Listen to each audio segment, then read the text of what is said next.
Good morning. I am here this morning with Eva, who is based in Athens, Greece. She is with Eclectic Greece. Thank you so much for joining me today. You're welcome, Martha. So good to see you. I love your background. It looks beautiful. It's not an Athenian background, but it's in Mykonos. So we're so looking forward to visit Mykonos this year. And I'm so expecting all of you to do so. I can't wait. I cannot wait. So, Eva, let's start. Tell me a little bit about yourself and your background and the company. Perfect. Yes. So my name is Eva, the Greek version of Eva. So I was born and bred here in Greece. I studied here and then moved to London in the UK. So I've done my master's there. That was quite different to hospitality and tourism. But then hospitality won me over. So I've spent 10 years working in corporate sales and my sales in London. And then I decided to come home. So I've done a full circle. So I'm just back for the past 4 years. And the last 2 years I've been with Eclectic Greece. We are by Kybernetes Travel. It's a smaller division of a bigger company. So Kybernetes is the surname of the company. So we're a family business. And we have 130 employees. So it's kind of the biggest travel organization in Greece at the moment. But at the same time, it feels small because we report directly to the owner. So there is this relationship. There is different divisions in the organization. So we have been around for 47 years. So it's coming to almost half a century. So very established. We became, Eclectic was set up in 2012. We became partners with Virtuoso. So all of your clients are getting great benefits through Virtuoso amenities. I mean, a couple of things about the company. We're a team of 13 people in sales, product marketing, and operations. So we work pretty much around the clock, especially on peak season. So you can reach us anytime throughout the day. So the office operates from early in the morning until late in the evening. So it covers majority of your working day. And of course, when your clients are in Greece, we're with you 24/7, either by phone or WhatsApp or any other online communication. So you don't have to worry because of the time difference. Whatever they need, we are there assisting them and accompanying them. Absolutely. And I can speak to that. You guys have been fantastic. Every client that has gone to Greece with you has been absolutely thrilled. So I know you do a very, Thank you. very good I'm job. honored. Thank you, Martha. So Eva, if it is my first trip to Greece, what is something that I absolutely cannot miss? Okay. I would have liked to be a little bit more innovative, but if it's your first trip, we will have to go with the highlights. So for me, a highlight is definitely not to miss a couple of days in Athens.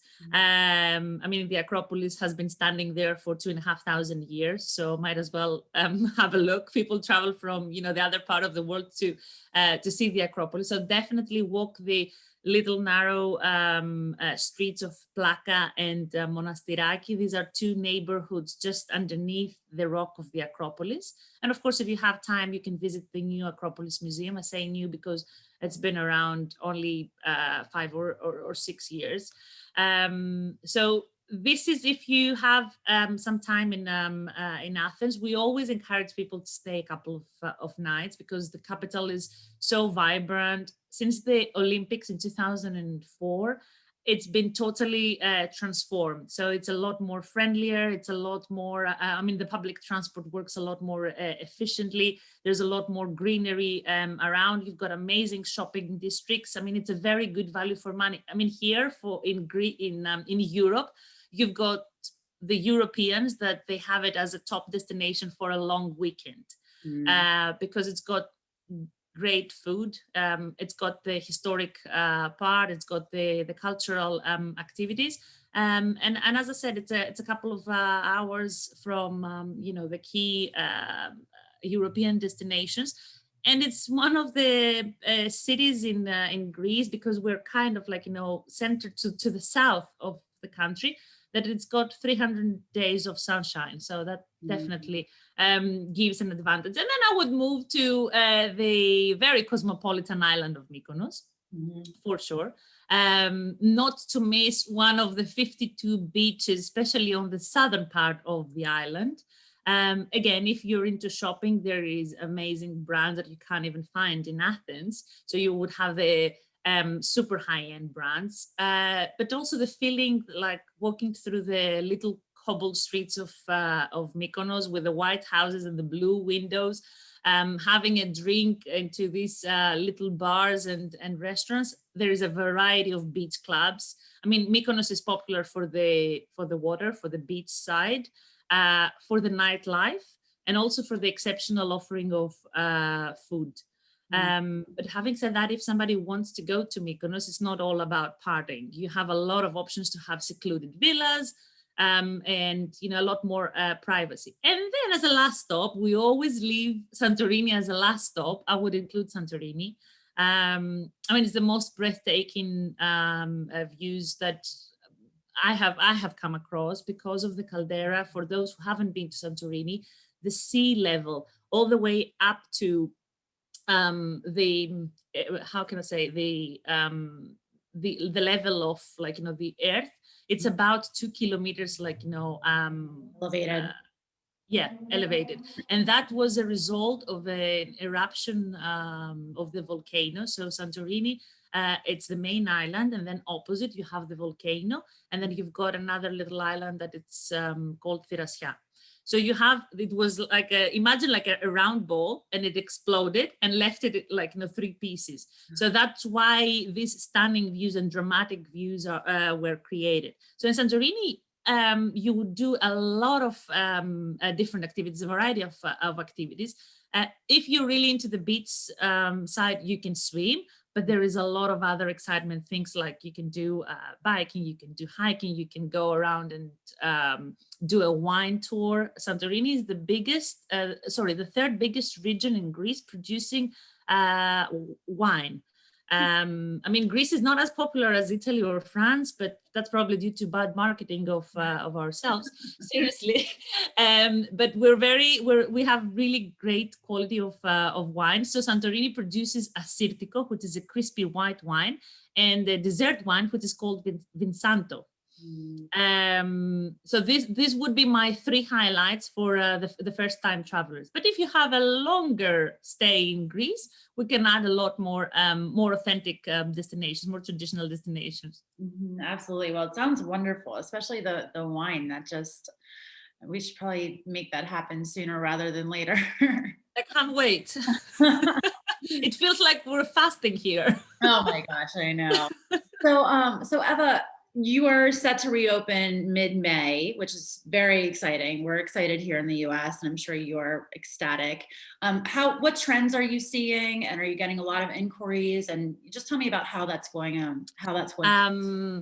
Since the mid-March, when the Ministry of Tourism in Greece announced the opening, which is happening on the 14th of May, we have seen a massive demand. I mean, over the past year, we had constantly requests coming in. I would say an average of 10 to 15 a week, which was keeping us going. But specifically since mid-March up until now, we would see a volume of requests. And I'm talking about just new requests. So people are definitely into coming to Greece. I just found out that there won't be any quarantine for the US travelers, which is very encouraging. So there's three ways to enter, either being vaccinated or antibodies or a PCR test.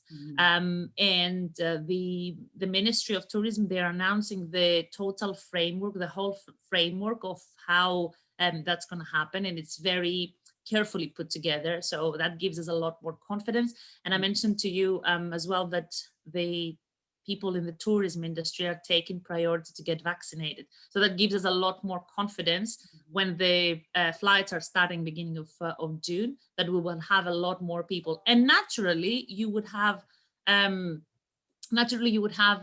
lot of people who want to explore Greece, not just during the summer. You would have them in autumn, like September and October is very, very warm still. You can still swim, depending on, again, on the islands that you're visiting and the locations. But there is thoughts as well of extending the season. But definitely for places that they're in the southern part of Greece, such as Crete or Santorini, they stay open until the 10th of November. So you have a good 5 months ahead to plan a trip to Greece. Excellent. So, what is your personal favorite activity to do in Greece? That's very hard to say, to be honest with you. Okay, I'll tell you one that I've done and I really loved, but I'm not the fittest person. I mean, I'm not, a gym freak. I've done an amazing hiking activity in Santorini. We had to get up like very early in the morning because the sun gets strong, although it was end of September. So I was with a group of all US clients and was walking with them, but I finished last, so that was really disheartening. So I didn't particularly enjoy that as a competitive person. I mean, hiking is amazing because you're walking along the caldera and the views are stunning. I would go though. Then I tried something else. I tried biking with the automatic bikes. Oh, yeah. So it was a lot easier. But then when you have a bike, you can cover a bigger distance. And also that takes you through the smaller villages of Santorini. So Santorini is not just the caldera, with what you see, the cliffs that they're forming a half moon, but also there is a lot of villages where you can see the vineyards, for example. So I would definitely go with this. I mean, there is a wealth of activities that we can offer in each destination, but that was one of my highlights because it was easy and smooth. You didn't have to sweat. Yeah, anything that's motorized, I'm like, yep, that sounds. Yeah, we'll do it. I'll meet you guys at the top. Exactly. So Eva, last question. What is your favorite island and why? Marta, these are difficult questions. Do you know how many islands are in Greece? There is 1,200 islands, and there is 200 of those that are inhabited. Wow. There is two that I wanted to mention. The first one would be Corfu, because I spent a lot of my summertime there and Easter time there. Corfu sits on the western side of Greece, between Italy and Greece. It belongs to the complex of the Ionian Sea. There is local residents that live throughout the year. There's a lot of universities, so you have a vibrant kind of lifestyle every day, so it doesn't go down and it's like a dead island after the end of the season. Also, they have been highly influenced by the Venetians over the years. So while the rest of the country was under the Turkish Empire and the culture and civilization was kind of destroyed, they were with the Venetians, and the arts and the music and the civilization was flourishing. So they're kind of ahead of the game compared to the rest of Greece.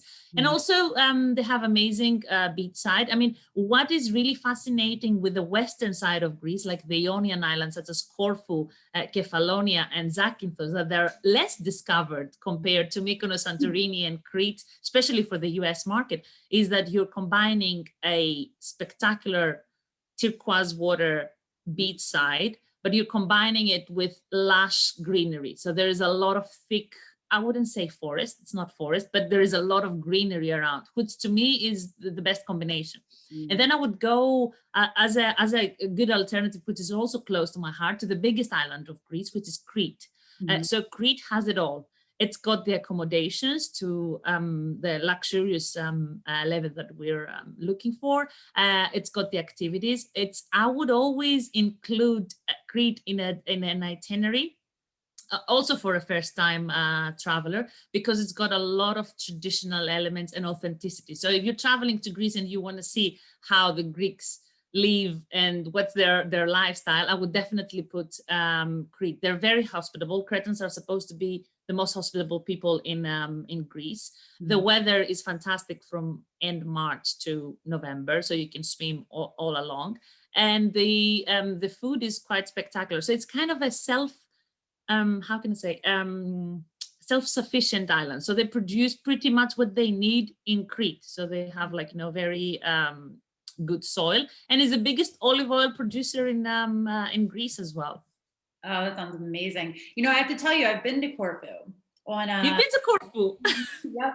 I was there. My mom and I hosted a Virtuoso Voyage cruise in 2019, I think, maybe 2018. And that was one of our stops. It was amazing. Absolutely. It was really nice because you've got, I mean, you've got the beach side, which is crystal blue. You've got the greenery, but then you have a lot of things to do in the main town. So walking around again the island. So it's a miniature of a town in Italy because of the years that they've been conquered by the Venetians, and also the Easter. And I mentioned that because Easter for the Orthodox this year, it falls beginning of May, so in the next couple of weeks. So under normal circumstances, you would have travelers coming beginning of May. It's the highlight to see when you're in Corfu, because there is bands parading. There is about 18 bands parading through the streets of Corfu. There's a lot of festivities and a lot of local customs. So there's and mainly there is Greeks who are visiting for the Greek Easter. So you get a proper feel of what we do for Easter. I mean, it's a very religious place. Excellent. Oh, well, Eva, I'm more excited now to come back than I was when we first started our call. So that's exciting. And we're so happy you guys are reopening. We can't wait, and excited to we will have you all. We can handle you safely. Yes. Well, thank you so much for joining me today. And I will definitely talk to you soon. And you're very welcome. Thank you so much. Anything you need, you can reach out to me, Martha. Thank you. Thank you.